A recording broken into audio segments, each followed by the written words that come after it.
Next ఇయర్కి 3 మీటర్లు తేవాలని 2 ఏళ్లలో దానికి ఒక ప్రణాళిక తయారు చేసుకుంటున్నాం. రిజర్వాయర్స్ కట్టడమే కాకుండా భూమిని జలాశయంగా చేసుకుని భూగర్భ జలాలు పెంచాలి దానికి ముందుకు పోతున్నాం. అవి కూడా చేస్తున్నాం. అన్ని మైండ్ ఇరిగేషన్ నీళ్లు నింపడానికి కూడా ప్రయత్నం చేస్తున్నాం. ఇంకొక పక్క ఏపీ బ్రాండ్ పూర్తిగా దెబ్బతినింది. ఇండస్ట్రీస్ పారిపోయినాయి. ఇండస్ట్రీస్ రావద్దని చెప్పే పరిస్థితికి వచ్చారు. మేము రాము, ఎవరు పోవద్దనే పరిస్థితికి వచ్చారు. ఈరోజు మళ్లీ బ్రాండ్ ని రివైవ్ చేశాం. మొన్నే 13,26,000 కోట్ల రూపాయలు పెట్టుబడులు వచ్చాయి. 16,30,000 మందికి ఉద్యోగాలు వస్తాయి.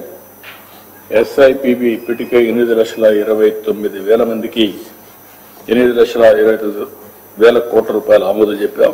దీనివల్ల 7,62,000 మందికి ఉద్యోగాలు వస్తాయి. ఇవన్నీ కూడా ఇంకో పక్క విద్యా వ్యవస్థ ఇంగ్లీష్ మీడియం అని పేరు పెట్టి పిల్లల జీవితాలతో ఆడుకుని డ్రాప్అవుట్స్ వచ్చే పరిస్థితికి వచ్చింది. ఈరోజు మెగా పేటీఎం ఈ కార్యక్రమాలు పెట్టి నెక్స్ట్ లెవెల్కి వెళ్తున్నాం.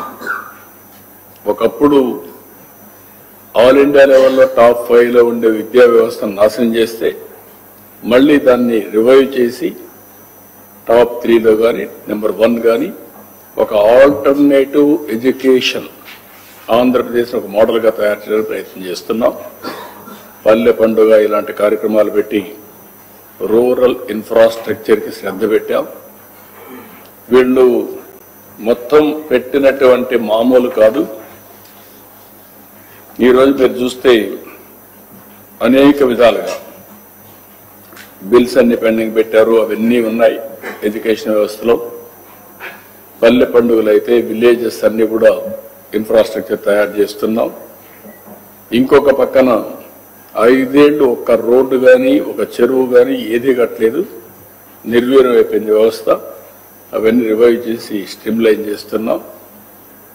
ఇలాంటి కార్యక్రమాలన్నీ చేయాలంటే మళ్లీ మనకు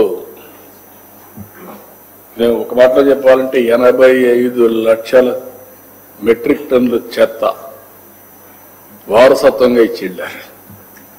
దాన్ని మైనింగ్ చేయడానికే పెద్ద సమస్యగా తయారైంది. జనవరి 1కి డేట్ పెట్టాను. ఎక్కడ కూడా చెత్త లేకుండా చేసే బాధ్యత. అక్కడి నుంచి నెక్స్ట్ లెవెల్ కలెక్షన్ 100%